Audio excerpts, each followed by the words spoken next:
Saudi में ही दफनाए जाएंगे 45 भारतीयों के शव। ऑपरेशन सिंदूर के दौरान चीन ने चली गहरी चाल। बांग्लादेश के चुनावी मैदान में आए नए प्लेयर्स की एंट्री। शेख हसीना के बेटे का भारत पर बड़ा बयान। यूएस में सऊदी प्रिंस का F-35 फाइटर जेट से हुआ स्वागत। नमस्कार, मेरा नाम है शालिनी और आप देख रहे हैं द न्यूज 15। स्वागत है आपका हमारे खास प्रोग्राम दुनिया के हालचाल में। चलिए नजर डालते हैं बड़ी खबरों पर विस्तार से। सऊदी अरब में हुए भीषण बस हादसे में मारे गए भारतीयों का अंतिम संस्कार मक्का मदीना के पास ही किया जाएगा। इसके लिए सऊदी सरकार ने पूरी तैयारी शुरू कर दी है। सभी मृतकों का अंतिम संस्कार इस्लामिक रीति रिवाज के अनुसार कराया जाएगा। भारत से परिवार के सदस्यों को बुलाया गया है और तेलंगाना से लगभग 35 लोग सऊदी पहुंच भी चुके हैं। गुरुवार को सभी शवों का अंतिम संस्कार किया जाना तय है। तेलंगाना सरकार ने हर परिवार के दो सदस्यों को सरकारी खर्चे पर भेजने का फैसला किया है। इसके लिए हज कमेटी को जिम्मेदारी दी गई है।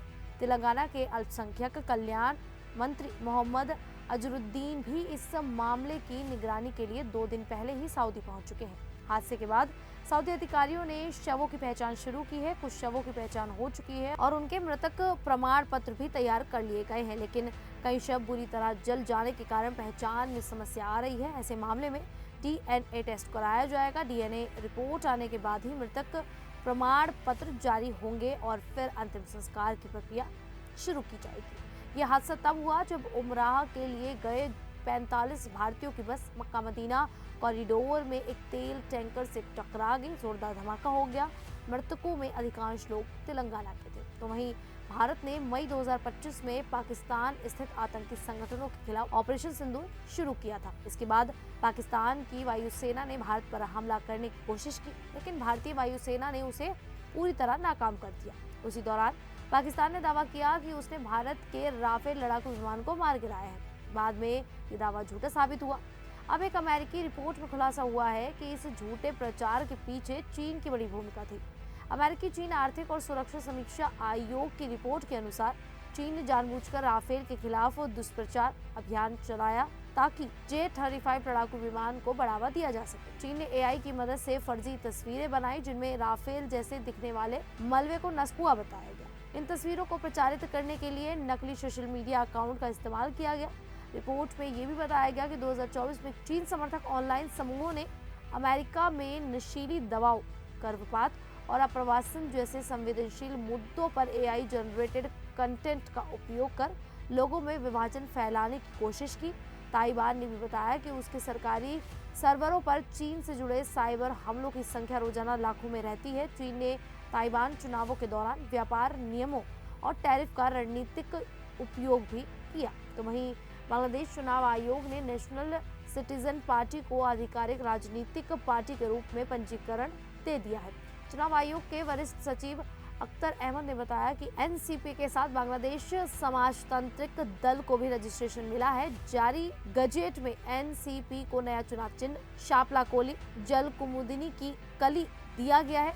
पार्टी ने पहले अपने चुनाव चिन्ह शापला की मांग की थी, लेकिन आयोग की ओर से साफ जवाब न मिलने पर उन्होंने नया चिन्ह स्वीकार कर लिया। NCP ने घोषणा की है कि वह फरवरी 2026 के चुनाव में सभी 300 सीटों पर उम्मीदवार उतारेगी। ढाका में मुख्य चुनाव आयुक्त से मुलाकात के बाद NCP के कोऑर्डिनेटर असीरुद्दीन पटवारी ने कहा कि उन्होंने बड़ा हित देखते हुए नया चिन्ह स्वीकार किया है। उन्होंने आयोग की आलोचना करते हुए उसे इंजीनियरिंग कमीशन बताया और कहा कि कई काम निष्पक्ष तरीके से नहीं होते। उन्होंने ये भी चेतावनी दी कि EC भविष्य में भी नागरिकों के साथ मनमानी कर सकता है।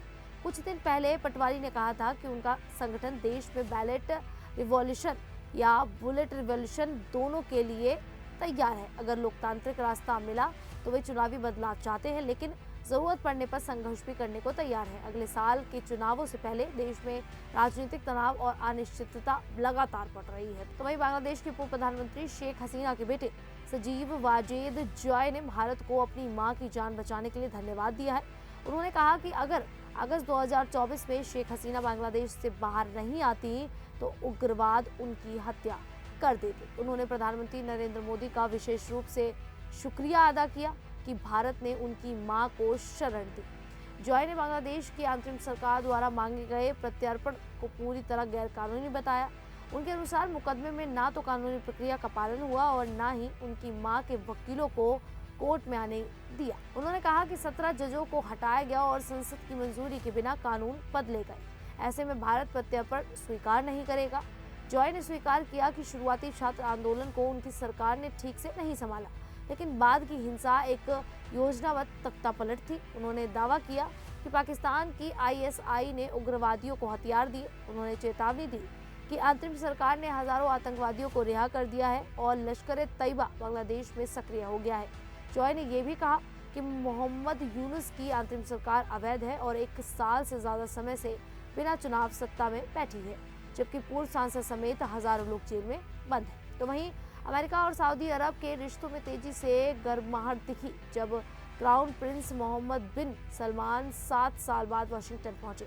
राष्ट्रपति डोनाल्ड ट्रंप ने उनका भव्य स्वागत किया। Red carpet, military band, fighter jets का फ्लाई पास्ट और व्हाइट हाउस में ग्रैंड डिनर। ट्रंप ने तो पत्रकार जमाल खाशोगी हत्याकांड में भी प्रिंस सलमान को क्लीन चिट दे दी और कहा कि ऐसी बातों से मेहमानों को शर्मिंदा नहीं किया जाना चाहिए। इस मुलाकात में कई बड़े रक्षा और आर्थिक करार हुए। सबसे बड़ी खबर रही सऊदी अरब को F-35 लड़ाकू विमान बेचने की मंजूरी। ये अमेरिका का सबसे एडवांस्ड फाइटर जेट है। हालांकि अमेरिकी एजेंसियों को चिंता है कि सऊदी के चीन से संबंधों के कारण इसकी तकनीक लीक हो सकती है। इजराइल भी चाहता है कि अगर सऊदी को F-35 मिलते हैं तो वह अब्राहम अकॉर्ड में शामिल हो। MBS ने कहा कि सऊदी अरब अब्राहम अकॉर्ड में शामिल हो सकता है, लेकिन केवल तब जब फिलिस्तीन के लिए 2 राष्ट्रीय समाधान का स्पष्ट रोड मैप बने।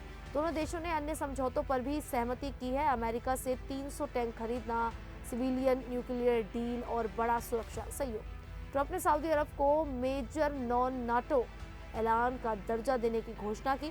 प्रिंस सलमान ने यह भी बताया कि सऊदी अमेरिका में अपना निवेश $600 अरब से बढ़ाकर $1 ट्रिलियन करेगा, जिसमें AI और हाईटेक उपकरणों पर बड़ा निवेश शामिल होगा। खैर, ट्रंप की और यहाँ पर मोहम्मद प्रिंस की मुलाकात को लेकर आप लोगों की क्या राय है, आप हमें कमेंट करके जरूर बताइएगा। अभी के लिए इतना ही, फिर हाजिर होंगे ऐसी ही देश और दुनिया जुड़ी बड़ी खबरों के साथ। तब तक के लिए देखते रहिए द न्यूज़ 15।